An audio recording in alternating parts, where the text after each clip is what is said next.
Ce qui est important peut-être de comprendre dans ce qui est dit là, et ça va avec la suite de la mise en œuvre du suivi et l'évaluation, on entend qu'il y a une volonté de rendre transparent le travail sur les compétences numériques. C'est au cœur, au cœur du métier de gestionnaire administratif. Ça a été dit tout à l'heure quand Émilie a présenté les occurrences, et ça a été souligné par Lionel qui dit dans notre formation, on peut quand même avoir de l'ambition pour nos élèves concernant PIX par rapport à un bac pro SSP, c'est évident. Et en même temps, je pense que ce qui est important, c'est de mettre la pression aux élèves sur cette certification. Il y a une posture de pilotage pour vous de suivre les compétences, mais il y a aussi cette posture d'accompagnement à avoir. Donc, on est en enseignement général comme en enseignement professionnel à avoir un suivi du développement de ces compétences, garantir que nos élèves ne sortiront pas sans avoir traversé les compétences numériques. Donc, on enseigne avec, par et pour le numérique, ça c'est sûr, si on va dire que c'est le lycée d'aujourd'hui. En espace professionnalisé et en salle d'enseignement général, qui sont plus souvent des salles encore en autobus, on travaille pour nous les compétences du référentiel Agora et de GA évidemment, les programmes d'enseignement général avec, par, pour le numérique.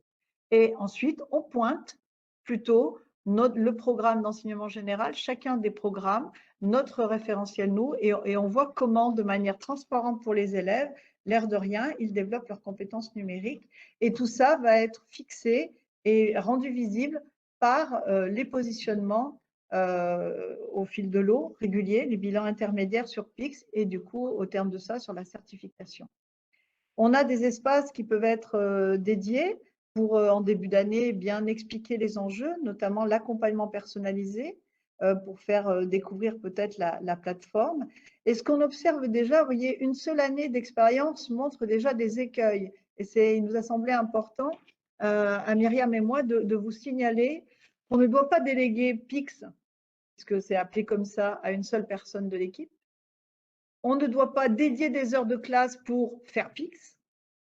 Dans les heures d'enseignement professionnel, vous traitez le référentiel Agora, GA.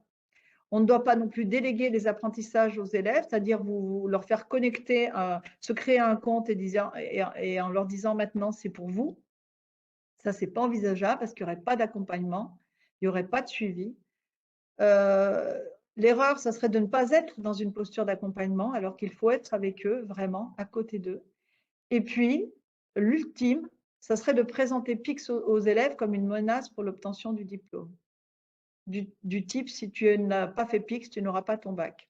On se permet de dire ça parce qu'on a déjà eu ce problème avec le bac GA et le rapport au passeport professionnel où parfois on a entendu sur le terrain, si tu ne fais pas ton passeport, tu n'auras pas ton bac. Et je crois que quand on arrive à faire ça avec les élèves, c'est qu'on n'a pas compris en tant qu'enseignant le rôle qu'on a et que les compétences numériques, c'est pas une obligation pour le bac, en fait. D'abord, c'est pour la vie que ça rend service. Donc, le développement des compétences numériques, c'est vraiment l'affaire de tous. Et c'est vrai que si ça peut vous permettre de rectifier, parce que ça s'est mis en place dans les établissements de manière très variée, on l'observe, et on sait qu'on a un référent PIX en général, et il peut y avoir un peu de confusion. Et je crois que la formation d'aujourd'hui voulait, notre ambition à nous, c'était vraiment de clarifier les choses.